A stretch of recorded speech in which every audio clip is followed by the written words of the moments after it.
نے رات مجھ پر سوال کر دیا کہ بابا فرید کی ہم غزل گاتے ہیں، وہاں جو رسمیں ہوتی ہیں دروازہ کھلتا ہے تو اس میں ایک یہ شعر ہے، اس پر لوگ بڑے اعتراض کرتے ہیں، تو آپ اس کا کچھ ہمیں آپ سمجھائیں۔ میں نے کہا بھائی تم گایا کرو، تمہیں کیا غرض، چھوڑو۔ نہیں جی لوگ پوچھتے ہیں۔ تو اس نے سوال کر دیا، منشی فضل بھی بیٹھا ہوا تھا، تو میں نے کہا منشی صاحب بھی بڑے ماشاءاللہ سخن فہم ہیں، تو ان سے پوچھو۔ انہوں نے کہا جی آپ بتائیں۔ اب یہ خاص لوگوں کی بات ہے جو عام لوگوں کے سامنے آ گئی اور انہوں نے چیخنا چلانا شروع کر دیا، اور انہوں نے ادھر اتنا بڑا صوفی مستند عالم سنت کا متبع بابا فرید علیہ رحمت، اتنا بڑا آدمی، اس کا کلام ہے، تو اس نے کہا کہ ایک شعر ہے کہ من علیم من ولیم من نبی، میں علی ہوں، میں ولی ہوں اور میں نبی ہوں، جم نام رستم نیم بہمن نیم،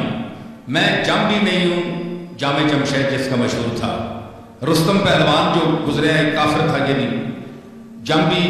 مشرک تھا، رستم نیم بہمن نیم، بہمن پہلوان بھی گزرا ایران کا بہت بڑا، تو یہ سب مشرک تھے لیکن بادشاہ تھے، دولت مند تھے، تو یہ لف و نشر مرتب ہے۔ تو بابا فرید کہنا کیا چاہتے ہیں؟ اب اعتراض معترضین یہ اعتراض کرتے ہیں کہ وہ اب من کا معنی ہے میں، تو گویا بابا فرید صاحب یہ کہنا چاہتے ہیں کہ میں علی ہوں، میں ولی ہوں، میں نبی ہوں، حالانکہ نبی تو وہ نہیں ہے، علی بھی وہ نہیں ہے، چلو ولی ہو سکتے ہیں، تو لیکن ولی کے لیے بھی دوسرے لوگ کہتے ہیں، خود انسان اپنے آپ کو ولی نہیں کہتا۔ تو یہ آج کا باشعور آدمی بھی ایسی بات نہیں کرتا، بابا صاحب نے یہ بات کیوں کہی؟ تو میں نے اس کا جواب پیش کیا، جھوم گئے وہ بڑے لوگ۔ میں نے عرض کی بات یہ ہے کہ جو معترض ہے اس کو سمجھ نہیں آئی کہ فرید الدین کہاں سے بول رہا ہے۔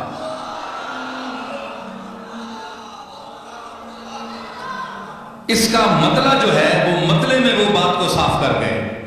کہ من سے مراد فرید الدین نہیں ہے، مطلع نے اس بات کا مطلع صاف کر دیا۔ انہوں نے کہا کہ من نیم واللہ یارا من نیم، میں نہیں ہوں اے دوست میرے، واللہ اللہ کی قسم میں نہیں ہوں، سر سرم جان جانم تن نیم تن نیم،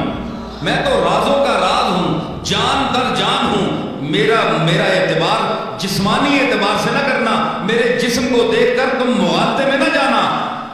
میرے جسم کو دیکھ کر کہ یہ فرید الدین بیٹھا ہوا ہے، یہ جسم تو فرید الدین کا ہے، اس پر نام فرید الدین کے لفظ کا اطلاق ہو رہا ہے، لیکن اندر کچھ اور ہے۔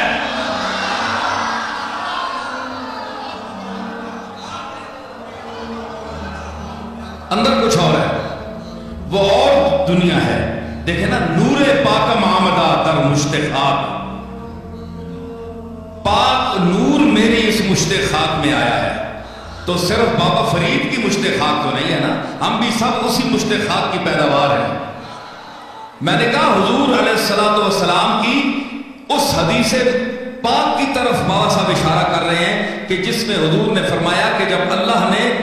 انسان کو پیدا کرنا چاہا اور آدم کی مٹی کو یعنی اس کو گوندنا چاہا تو جبریل کو حکم دیا کہ تو زمین سے جا کر ایک مٹھی بھر لا،